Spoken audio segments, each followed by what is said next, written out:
Why do we need God's truth? And how does God's truth interact with us? One, God's word teaches me God's ways.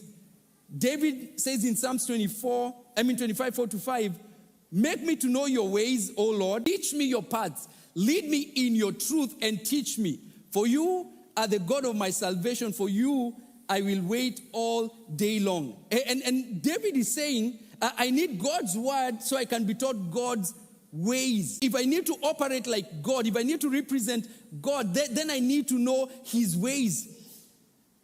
They do not just take a state trooper or Dallas police and just say, hey, I think you can figure what the gun can do, just go and do it. No. That guy has to go through police academy so that he's taught the basics of how to handle a firearm, just the basics of it, and then what the laws are, what you can do just because you can handle the firearm. And that's why you'll see every once in a while, unfortunately, some of them misuse their power because they operated outside of their authority.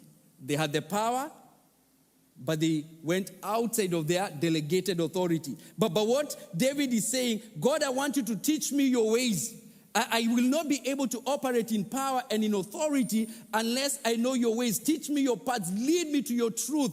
If I know your truth, then I can be able to exercise your power and your authority. And that is why David is making that prayer. So truth and God's word will teach you God's ways. We can't figure God all by ourselves. We need his word. So truth and his word will teach you God's ways.